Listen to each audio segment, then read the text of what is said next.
I started criticizing Tucker over his going to Russia to sniff the bread and kiss Vladimir Putin's ass. I think that Tucker Carlson has fostered anti-Semitism by having on some of the worst anti-Semites in America over and over and over, and then essentially laundering their views.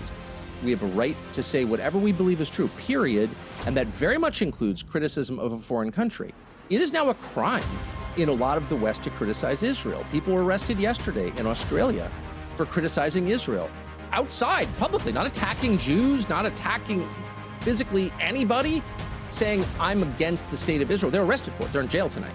He hosted and glossed a Nazi, Nick Fuentes, which doesn't have to do with Israel. It has to do with blazing a Nazi, Nick Fuentes.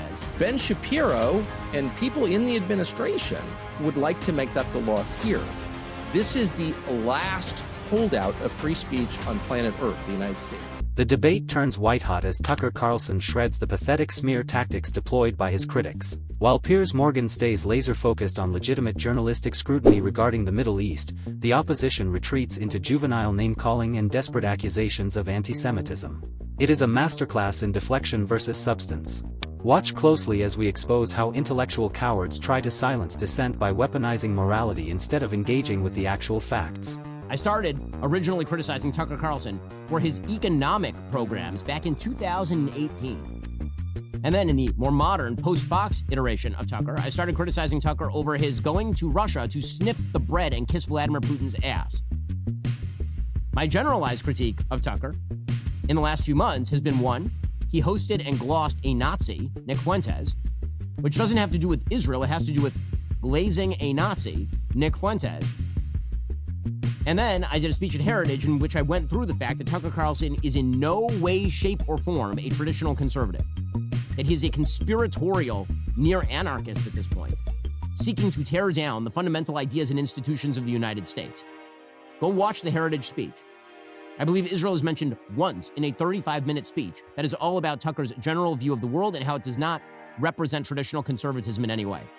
I think that Tucker Carlson has fostered anti-Semitism by having on some of the worst anti-Semites in America over and over and over, and then essentially laundering their views.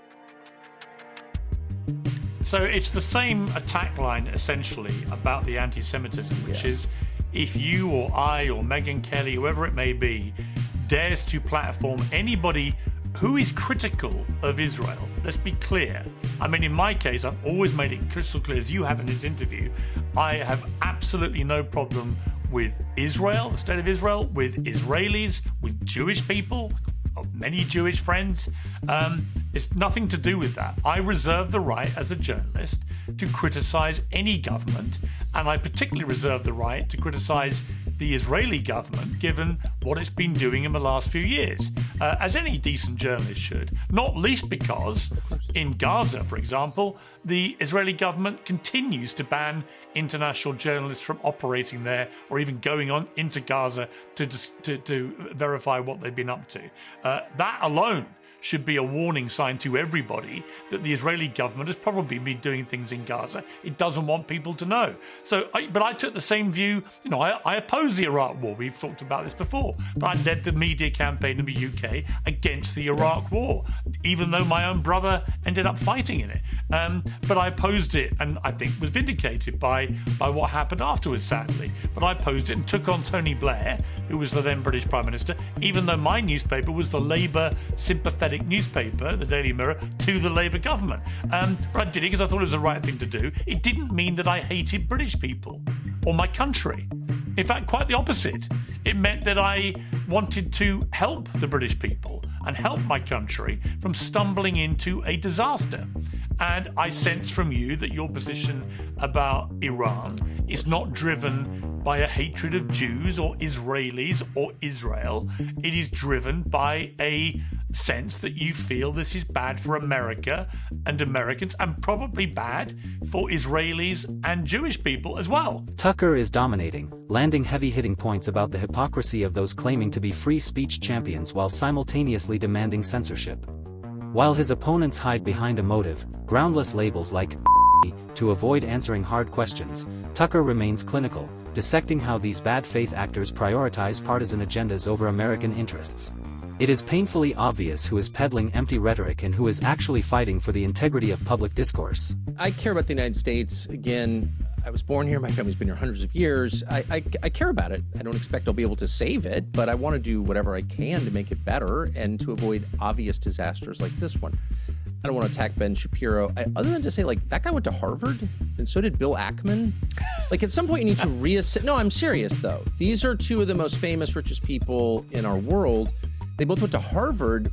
I know them both. Not geniuses, like, not even close to geniuses. And so, like, our system itself is not producing wise people or even very knowledgeable people. Like, Ben Shapiro had no idea there was a strait at the end of the Persian Gulf and why it was important.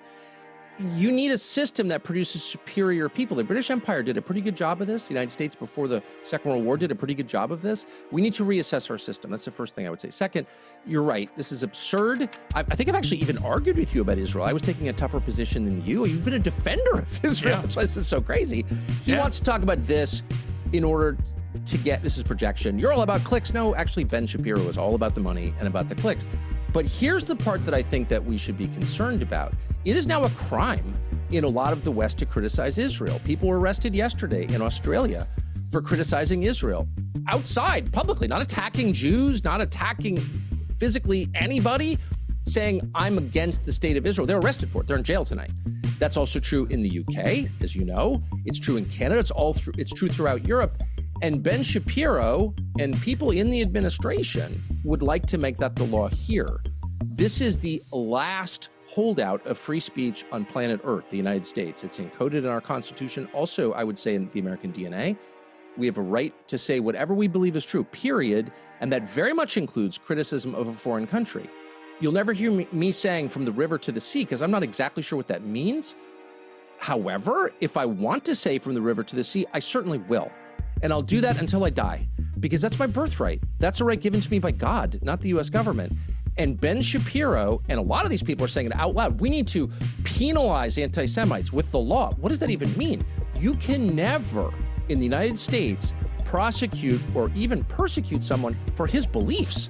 For your beliefs, you have the right of conscience in this country. The UK used to have it. Australia used to have it. New Zealand used to have it. Now they're going to jail for saying things that Ben Shapiro doesn't like. So we should be wary of this, because it's all preparatory to legislative and regulatory changes that will ban free speech in the United States.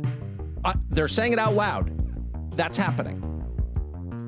I also think that the really insidious part of it, and there were many insidious parts of it, one is to silence people and to threaten them and to get them cancelled and so on, which is very hypocritical coming from someone like Ben Shapiro, who pretends to be the great king of free speech. But also, there don't care about your feelings. Yeah, exactly. I ended my own monologue response to it by saying those exact words, which probably triggered his little pussy bitch outburst today, as he's called it. Ultimately, Tucker makes infinitely more sense, refusing to be bullied by manufactured outrage. His critics shied away from every substantive challenge, proving they have no defense for their catastrophic foreign policy support. The mask has slipped completely.